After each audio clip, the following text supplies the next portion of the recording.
Hey guys, Dozer here, back again after a bit of a hiatus. Been really busy, and with the Dusk Till Dawn and the Evo Bright Lights metagame being a bit hostile to Prism so far, I've definitely been focusing on other things. But with the spoilers coming out for heavy hitters, and that's going to be literally within the next 24 hours. Vino, I'm looking out for your channel, so if anybody's watching this before that, go give him a watch. But basically.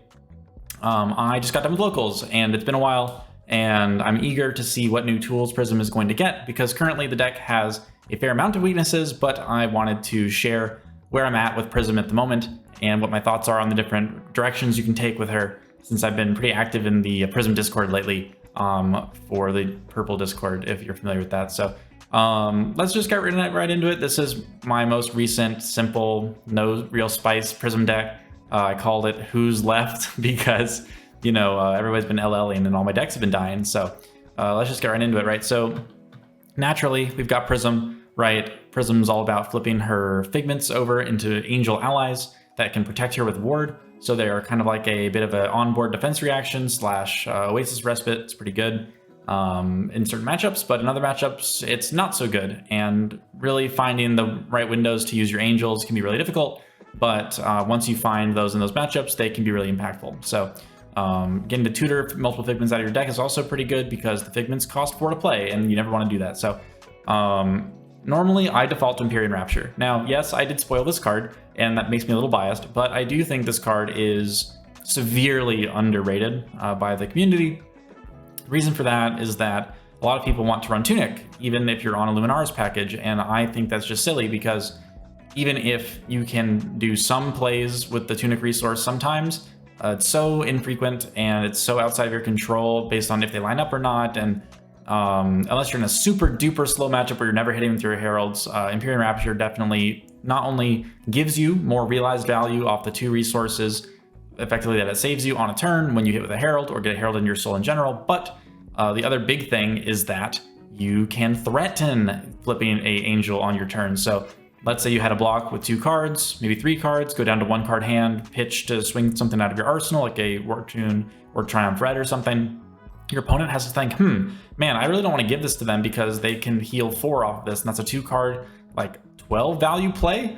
That's pretty good. So Empyrean Rapture threatening that really makes your opponent think, instead of just saying, oh, lol, you're just going to do some damage and get a Figment, which you can flip later, but it's less efficient. So in a defensive matchup, this definitely lets you play the mid-range game plan much better, and it really makes up for the Tunic. And I can go into the math at some other point, but suffice it to say, flipping with the Empyrean Rapture up front is often going to net you the same amount of advantage that the Tunic resource is going to net you on the back end, but you can do this every turn, whereas Tunic you can only do once every 3 turns. So Empyrean Rapture, insanely good card. You should definitely keep in mind for Prism. It's going to be very key for her for a long time to come. Halo of Illumination is a great card for Prism. It gives you access to your Angels and Figments very easily, especially instant speed, being able to stop a Popper by using this card to interrupt your opponent is really good. And you can also use it for Spell Void if that ever comes up. It's just fantastic. If you use it on your own turn in combination with Empyrean Rapture, it effectively turns any blue card and Herald into your hand into a free Angels flip and swing off of the single blue, because you retain the 1 card in hand. So that's really strong. Very efficient card, very good. I'm currently just running Iron Rock Gauntlet. I just want to have some breakpoint blocking in the deck, and there's really not better hand equipment at the moment. I don't really like Wave of Reality because it is not something you can control, and I don't like something like Dreamweavers because it either gives you a lot of value or no value, and that's a really big commitment when you could have the reliable Iron Rot or even Iron Hide or something to be defensive. I normally default to Luminaris Celestial Fury. That's the new weapon for Prism. The big problem with this weapon is that you really just don't have ways to use your big hands without this, or without a tremendous amount of setup if you've got auras or something. So Luminaris, very useful to have in a lot of matchups, but if you're not hitting with your Heralds, then it's kind of useless, right? So not as good as our old Luminaris, but it's the only way we can really leverage the Herald game plan into matchups where we have the freedom to do so, like against Kano or something like that. Phantasmal Footsteps is a fantastic card for Prism, though I've been finding more and more that it's Not amazing. The main problem with it is that because you have to pay 1, it really messes up your math if you do get popped. Getting popped is catastrophic anyway, so you really don't want to be attacking in situations where that can even happen or be bad for you, to where you would even need to use this to follow up, because it's not guaranteed to happen. And the block is rarely valuable unless you're against very specific matchups. So Phantasmal Footsteps, definitely a good card, but there are definitely substitutions that you can make, which I think are perfectly fine, which are not legendaries. Though, again, if you're going to run a Herald list, it's important to have this. But again, a lot of the times it's going to be really sad because you're not going to actually get to realize a ton of value off of it, even when you get the action point back. I'm on 9 protections, 9 triumphs, 9 war tunes, and I'm running red and blue ravages, and then all the other blue heralds, right? So I'm running rebirth and tenacity blues, all of the blue auras in the main deck, and then 6 figments with 3 phantasmaclasm. 60 cards, super clean ratios, super clean division of the deck here. We're at exactly 30 blues, 15 yellows, 15 reds in the main. And I want to talk a bit about ratios in Prism and kind of like what the whole point is of including some of these cards. So everyone knows that red heralds are good for Prism because her hero ability says the word herald on it. And then these are the cards that have herald in their name. So you obviously have synergy there to get your figments into play. You need to have a certain number of figments, and oftentimes 3 is too few, and then 7 or 8 is too many. So 6 to 5 is a good middle ground just to have access to. Whether or not you're going to run all 6 in every matchup is a different story. But the only other heralds that we're not running here that are red are Rebirth and Tenacity, and Rebirth and Tenacity are both kind of bad because Tenacity comes in for 6 dominate, which is fine, but if you get popped, it sucks. And if it hits, that's great. It just kind of does low damage, so it's fine, but it's oftentimes not really amazing. And then red Rebirth is a breakpoint, which is wonderful, but if it gets popped, you're sad. And if it hits, you don't get to use the recycling ability in an efficient way. It's going to put the card basically shuffled into your deck instead of on top, which is a lot worse. And I generally prefer to use Phantasmaclasm in the slot that would take, because Phantasmaclasm actually can go through and actually hit your opponent. And in some matchups, it can really mess up their hand and really provide a ton of surprise value effectively by breaking your opponent's turn if they chose not to block you, or really incentivize them to block and give you some breathing room. So Phantasmaclasm is fantastic in my testing so far. I've been really enjoying it. It can be a liability in certain matchups where you draw them into a popper, but generally speaking, being able to have information and know what you need to look out for and do on the following turn is very powerful. So I have been liking Phantasmaclasm, even as just a 3 block. Because on a 2-card hand, it's perfectly serviceable, especially to help you get you closer to ending the game. So that's why we don't run the other 2 copies of the red heralds. Instead, we're running the yellow heralds. So Herald of Protection, yellow, Herald, Wartune Herald, and Triumph, right? So we could be running some of the red heralds instead of these yellows, but what I find is that a lot of times your hand is going to be close to half blue, half red, and half yellow, kind of, right? So you're going to have 1 red, 1 yellow, and 2 blues on average per hand because of our ratios, 15, 15, 30. And so a lot of the times that's fine. That can let you do 2 heralds in a turn, but sometimes it's not going to. And Wartune Herald specifically works off of 1 blue and a yellow. So if you have a couple extra yellows in the deck, Wartune Herald is perfectly serviceable and allows you to unlock some extra wide turns. But the main problem with some of the other cards is that they don't really do anything when they hit, right? Herald of Tenacity, red, doesn't really do anything when it hits. But Herald of Protection gives you Spectral Shields, which are tremendously valuable at stopping breakpoints or at prolonging the game so you can get value and catch up to your opponent, since we start 8 life behind. So that's fantastic. And while it's only a 2-card block for your opponent, oftentimes that's perfectly fine. And if you ever stick a attack buffing effect, such as Pierce Reality on the board, it becomes a 2-card 8, which is very, very good and makes your opponent give you 3 cards. So Herald of Protection yellow is a great way to eat that buff. Same with Triumph, same with Wartune Herald. Triumph obviously doesn't get popped as easily because it reduces the attack of your opponent's cards. So Herald of Triumph, I think you just need to run 9. I think you're silly if you're not running all 9. And then with Wartune Herald yellow, also just the math on having some yellows in your hands and Wartune being able to go 2 wide with them is really good. So I think you want to max out on Wartune as well. And they also block, it's great. And it's more targets to put things in your hand, like off Halo, or if you ever run into the Aura matchups and you put Genesis or something in there, having some extra Heralds is really important for that as well Again, just having a high enough pitch base to act forward all your cards is very important, because if you get 3 reds in your hand, you're kind of in a really tough spot, because you either need to block with 2 cards and then throw a 2-card hand, or you block with 1 card, arsenal your 3rd card, which is your 2nd red that's left, or something like that. But there's a lot of situations where it doesn't work out, so I think you want to not run too many reds, and these I think are the best ones. Figments, I think that Erudition, Protection, Ravages are obviously the best ones. Triumph as well. Those are the 4 auto includes. But then if you've got a couple other wiggle room spots like Figment of Judgment, Figment of Rebirth, and Figment of War are about all the same tier. I do think that Figment of Judgment and Rebirth have a higher ceiling than War, even though they might have a lower floor. But oftentimes they're just my meat shield angels, so I don't really care about their effects. They are just there in case something happens. And then Figment of Tenacity never really comes up. I don't see a need to run that card currently, and I'm not running anything that really wants it. So why am I running all 4 blue auras in the main? The reason is that I'm running a hybrid list, and I want to be able to make sure that I can fit as many cards in my deck as possible to give myself the best chance at being able to split up between different matchups. And so oftentimes as Prism, you're either going to have a 2-card play on a turn, you're going to try and set up something by dropping a Pierce Reality or a Passing Mirage, or you're going to be arsenaling a red attack to use on a later turn.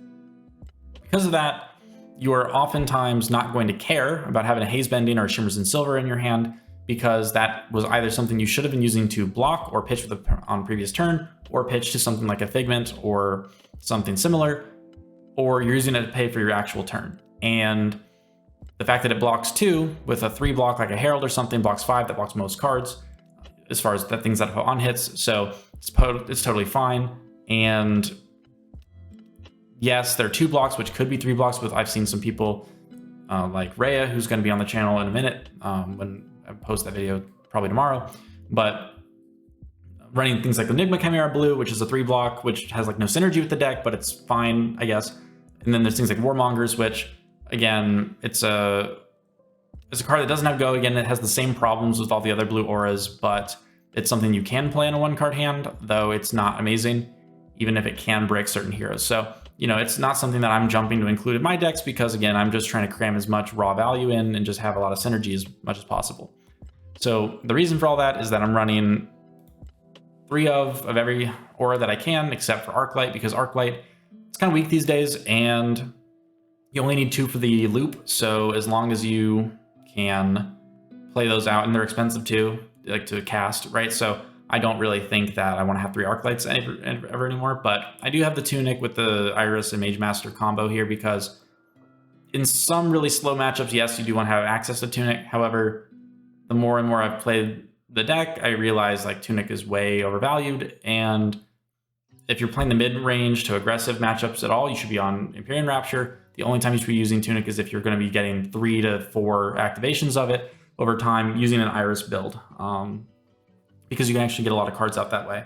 Like against Usury or something, it's probably fine, because Usury can kind of ruin your Figment tempo flips anyway with her daggers, so that's probably a situation where you'd actually want to have Tunic. Now, the reasons I'm not running Parable is because Parable does not proactively extend your game plan. I do think that Merciful Retribution is kind of like bad these days, because it's so hard to swarm the board with Spectral Shields or things like that, but Merciful Retribution helps you get more soul. It helps you deal some burn damage in the late game. So like if you do get 2 Spectral Shields or something, your opponent's really low, you can flash in the Merciful and actually get game. So it's a really important card for getting you some reach. Genesis fills your soul and gives you HP, and then Odorath, if it sticks and you can use it on your Heralds, you become a lot better. You almost have like old Luminaris. So it's really good to have that. And I think that about covers the majority of the cards in the deck here. The only thing I really want to talk about is deck building in general. So obviously we're going to be getting a spoiler or a couple spoilers soon, which will probably change some of the problems we have to solve with Prism's card pool. I will say that, again, there's no Sync Belows in here. There's no Fate for Scenes. There's no Soul Shields. There's no, like, yes, I know. I know every card that Prism can run. I read them all. I'm aware of them all. I think of them all. And I have chosen not to run them because I don't find them to be necessary, right? Like, yes, defense reactions are good cards generally, and you can have something like a Fate Foreseen or a Sink Below or a Soul Shield or something, which can give you some good value in some matchups. But again, we start 8 life behind. We need to catch up. We can't really just stall forever and expect that to work out against competent opponents. So in my opinion, I think that moving away from the defense reactions game plan is totally fine. There are other things we can be doing, especially because of how we have access to our Figments as a way to get a method to reduce the effectiveness of attack reactions or other such things, and all that. So as far as deck building is concerned, I think that I like to approach things by thinking, okay, what is my floor? What is my ceiling? How can I maximize the two? How can I do that without opening myself up to just being blown out by having like non-blocks or clunky plays? Do my clunky plays, not jive with each other, right? Do they contradict and conflict with each other? Like, for instance, if I have Iris of Reality and Empyrean Rapture, is that a bad thing? Well, actually, no, because in certain matchups where you need to block some and throw back Threatening Heralds, if you have a Tunic, that's not going to do anything to your opponent. They don't care. But if you have Empyrean Rapture, they actually think, oh, well, now all of a sudden, this could become 4 HP that I can't really effectively get rid of, so I need to actually block this to deny you some value, and then you can get a lot of equity that way. Even if you now have to play around not having a ton of extra action points and things like that. So, there's a lot of options that you have access to based on your equipment. In fact, it's so dependent on your weapon and your chess piece that I think that's like the most important thing for any Prism list. The cards you run in the deck don't really matter. As long as you've got enough auras to swing with your aura weapons, and as long as you've got enough herald to swing with your herald weapons, you're going to be able to get there with Prism, no matter what, at the end of the day. But the important thing is knowing, okay, does this card synergize with other things? Does it give me what I need it to give me? Does it provide value in excess of vanilla cards? Because if you're comparing a class card like a Herald of Ravages to a vanilla card like a Scar for a Scar, and the Scar for Scar is out competing it, you're in a really bad spot, right? Because if everybody can run the generic cards and they're choosing not to, they have better things to be doing. And hopefully we should be having better things to be doing ourselves. So, I have very clean ratios. I don't really believe in 1 or 2 ofs unless it's a very specific type of card. So like, for instance, in the old days, I'd run like 1 to 2 energy potion because you would never want to see a third one, but the second one was normally really powerful. And you want to see them early enough, right? So you'd want to have 2 just to bump up those odds. But generally speaking, if you're not running 3 of it, you probably shouldn't be running any of it unless you have a very specific reason to only run 2 or 1 or whatever it is. Right, like if you're Katsu, obviously it's a different story, but as Prism, right, we don't have a lot of tutor effects. The ones we do, they're legendary, you can only run 1 of anyway. But, or with Arclight, we have to have a limit of 80 cards and we needed the equipments more. So that's just had to be the thing that we cut. But I would love to run a third Arclight if I had the space with the equipments, but I don't think cutting Tunic is worth it for a third Arclight. It kind of like has anti-synergy with itself by doing that. But anyway, I just want to talk about where my head's at with Prism right now. I think defense reactions are fine, but those compete with Spectra, Blues, and Red Heralds, and you don't want to run a lot of yellow cards that are not proactive. So for instance, Soul Shield I find to be subpar these days because we don't have a very effective way to leverage small card hands in the grind game, right? If you don't keep your Spectres and Shields around and have enough cards in hand to swing with them, doesn't really matter. So using Soul Shield to block 6 damage and then, blocking some and then passing, that sucks, even if you get a little bit of soul out of it. So, and that's not even the real reason. The real reason Soul Shield's bad, in my opinion, or like middling, is that if you're paying for Soul Shield, you're giving up at least a yellow card in your hand. And most of the time you're gonna be pitching a blue to it to maybe use with Footsteps or something. And the problem is that if I have a yellow and 2 blues in hand and that yellow card is a defense reaction, I kind of have to play it that turn because I can't really tackle blue heralds or justify that. But especially if I need to pitch a blue to activate that card from hand or to turn on like a Figment or something. But if my yellow card is like a Herald of Protection yellow or a Herald of Triumph yellow, I know that I can block the other cards in my hand and then throw back 6 damage, which would then heal me 4 from the tempo flip of the Rapture plus the Figment enter the battlefield effect and everything like that. So a lot of the times I would rather that be a yellow protection or yellow whatever, because there's just so few times where I want to see 2 blues in my hand, think, oh, I guess I'll throw a Triumph for 5 and then Arsenal as Soul Shield. That just doesn't, especially if you're not on Empyrean Rapture, it just makes no sense.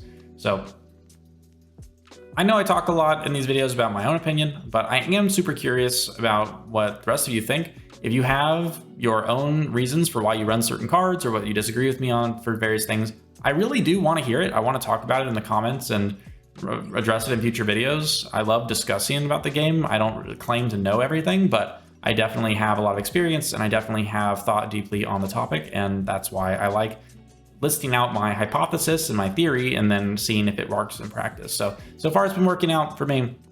I've been feeling very good just overall with Prism in the slower, weaker metagame, and once we get a little bit of extra juice on her, maybe a real hand slot, we'll be feeling a lot better about her. But in the meantime, you can try out your cute cards, you can try out your weird Prism builds, you can try out your weird card choices. I've done the weirdest stuff that you can imagine. I've done Talishar Prism, so, you know, and that wasn't too bad.